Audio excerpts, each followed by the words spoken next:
আমি doctor Rajib Kumar Chatterjee, modern homoeopathic research centre ঢাকুরিয়ার তরফ থেকে বলছি।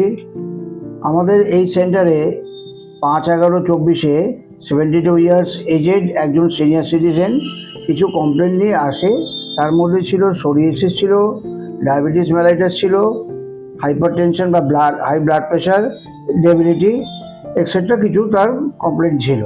তা আমরা ট্রিটমেন্ট করে কালক্রমে প্রথম দিকে তার সোরিয়াসিস এবং টি2ডিএম অর্থাৎ ডায়াবেটিস মেলাইটাসটা অনেক ইমপ্রুভ স্টেজে করে দিই, অর্থাৎ উন্নতির জায়গায় পৌঁছে দিই। সেটা আমরা অলরেডি ভিডিও আপলোডও করে দিয়েছি। এবার বাকি সমস্যার মধ্যে উনি 17/9/25 যখন আসেন, ওনাকে অ্যাডভাইস করা হয় উনি যে হাইপার টেনশনের জন্যে অ্যালোপ্যাথিক মেডিসিন কন্টিনিউ করছিলেন সেগুলো উইথড্র করার জন্যে। আপনার প্রেশারের একটা কথা বলেছেন, এই প্রেশারটা আপনার ধরা পড়েছে কত বছর হলো মোটামুটি? 12-14 বছর। 12-14 বছর হলো।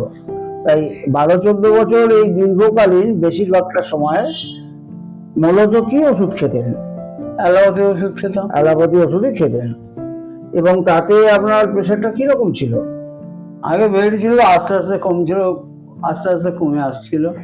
কমই ছিল। হ্যাঁ, তা অ্যালোপ্যাথি ওষুধই আপনি বরাবরই খেয়ে যাচ্ছিলেন তো? হ্যাঁ, একসময়।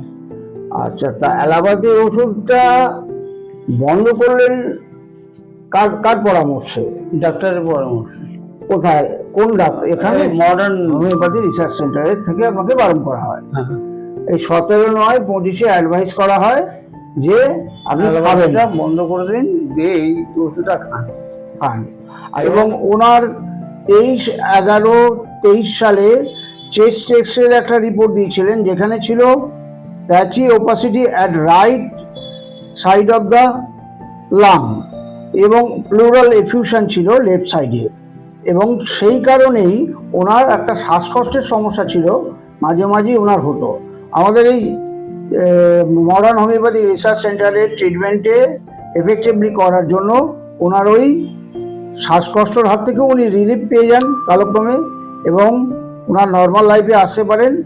এবং 17/9/25 ওনাকে অ্যাডভাইস করা হয়েছিল যে উনি টাইম টু টাইম যেন একটা প্রেশারটা মনিটর করেন, মানে লোকাল এরিয়ায় মাপান এবং একটা চার্ট করে নিয়ে আসেন। তা আমাদের আজকের ডেটে 25/10/25 উনি ভিজিট করেছেন এবং একটা চার্ট ইলাবোরেটলি উনি নিয়ে এসেছেন, যেটা এরকম যে 22/9/25 ওনার হাইপারটেনশন রেকর্ড হচ্ছে 124/64, 27/9/25 96/66, 8/10/25 104/60, 14/10/25 110/60, আর আজকে আমরা মেপে দেখলাম যে 110/70।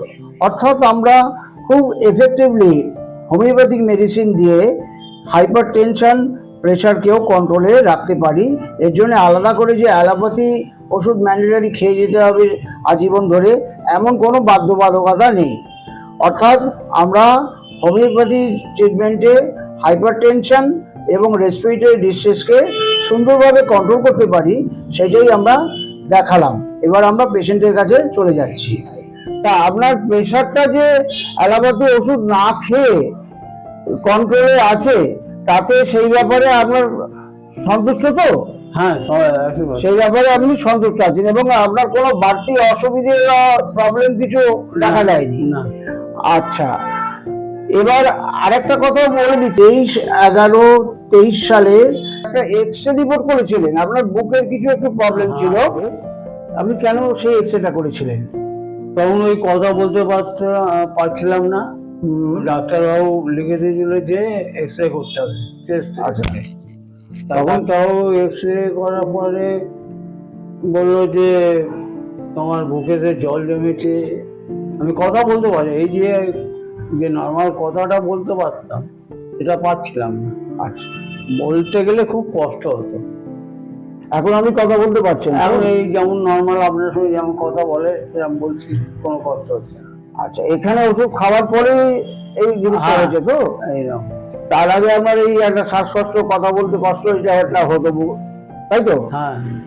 তা এখন আপনি এই যে শ্বাসকষ্টটাও আপনার নেই, আর কথাও বলতে পারছেন, বুকে যে একদম। চাপ বোধ ভার বোধ সেই ব্যাপারটাও না নেই। না আচ্ছা, আর আমরা যদি এইটা শিক্ষামূলক কারণে ফেসবুক, ইউটিউব এবং বিভিন্ন সোশ্যাল মিডিয়াতে প্রচারের মাধ্যমে দিই যাতে আরো লোক উপকৃত হয়, তাতে আপনার কোনো আপত্তি নেই তো? না না, উপকৃত হলে আমার কোনো আপত্তি নেই। আপত্তি নেই।